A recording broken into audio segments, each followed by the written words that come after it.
Welcome to the Defeat the Drama podcast, where you'll learn tips, tricks, and strategies to help you gain clarity, find purpose, live boldly, and defeat the drama in leadership and life.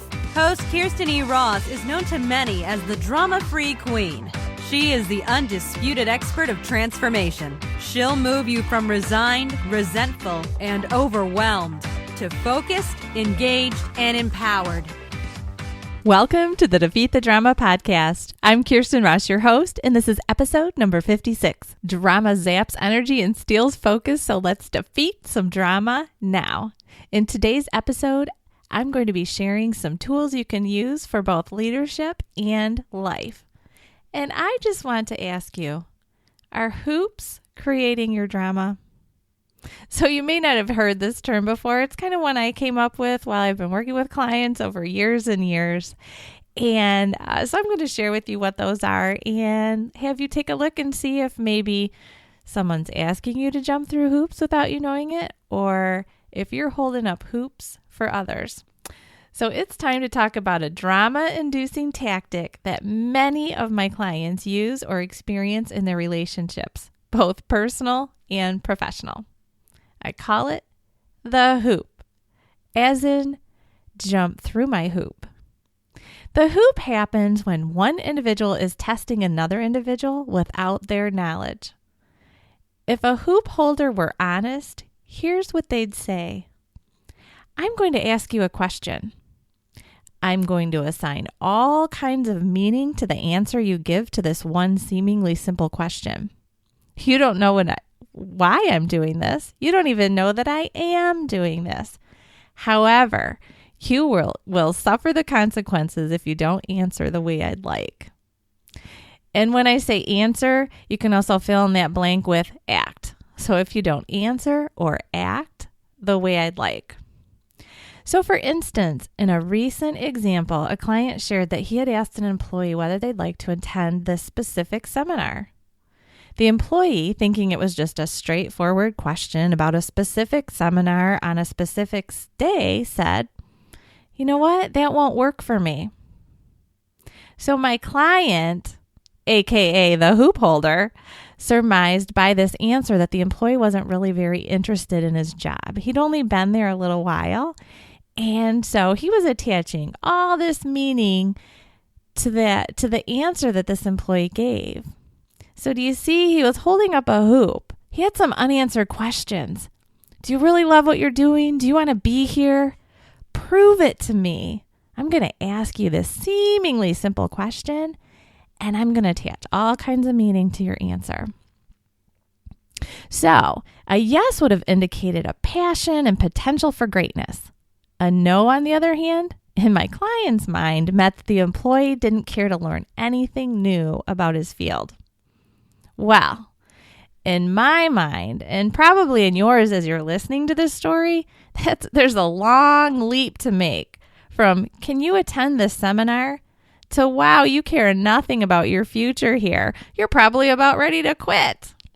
So, as I often do, I ask my client to do some reality checking. I asked him to think about where he was assuming and where the facts were. I also encouraged him to go back and ask the employee why he had said no. Lo and behold, guess what? The employee had already participated in a very similar training on his own dime, no less, just before he started working there. He loved the seminar, but he didn't want to waste the company's money when he'd already done something similar. Seems having the actual conversation was very insightful. And that's what can happen when we hold up a hoop. We make assumptions and these leaps of what we want to call fact based on someone acts or answers of seemingly simple question. A few years ago, I actually held up a hoop for a bit for my husband. Now, I'm self-aware though, so I didn't keep it going. I just want to clarify that. But my husband all of a sudden started doing his own laundry. That seems pretty simple, right? Some would jump for joy over that. But for me, it created a little bit of fear because years ago, I was told that doing laundry separate was an indication of a significant other living as roommates rather than partners and could be an indication of the demise of the relationship. Whew, what a lot of meaning and stress I was adding to this little doing your own laundry thing. Now, I told myself I better figure out what's going on. In the meantime, though, I did offer to do his laundry a few more times. And he just kept saying, no, that's okay. I'm going to do my own. Oh, the horror of it, right? So, did my husband know that he was generating this response in me? No. Was his switch to doing his own laundry a sign of impending doom? You guessed it. Absolutely not. So I knew better. I put that hoop down, stopped assigning all this meaning to his actions, and went and had the conversation. So rather than jumping to conclusions, I went to have my unanswered question answered. Why was he doing his own laundry?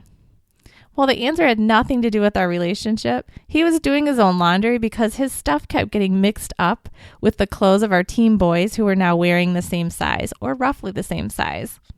So it was just his way of keeping his stuff separate from theirs. I mean, I have to admit, I had definitely started putting some initials on my socks. They weren't too interested in wearing my other clothes, but our feet had become the same size. And actually, theirs are bigger than mine. So that was all there was to it. But while I was holding up a hoop, I wasn't asking the unanswered question.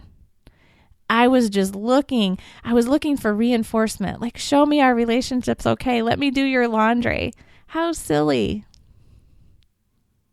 So the issue was resolved, and hey, less laundry for me. So that's awesome. And now my boys are old enough to do their own most of the time. So had I let that be a hoop, I would have continued to ask if I could do his laundry and then lived in fear as he continued to say no. Jumping to conclusions can be dangerous. And when we're testing our relationships without people's knowledge, they have no idea what's at stake. A hoop holder is attaching so much meaning to an answer or an outcome.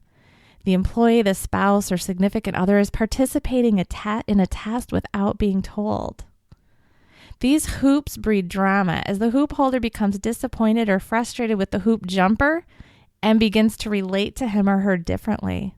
So think about it any time when you're in the world of assumption rather than fact.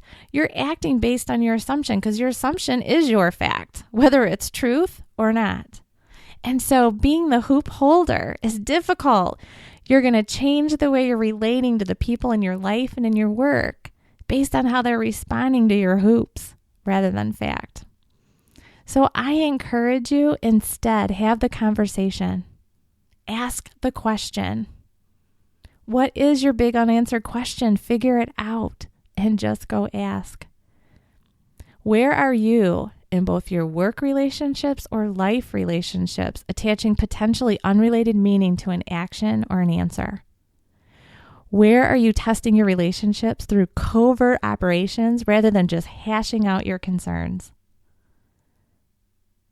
So do that little process to figure out where you can make a positive impact in your relationships by having the conversation, asking the question instead of staying in the world of assumption and just guessing at what's going on based on how someone is answering your question or acting when you give them choices.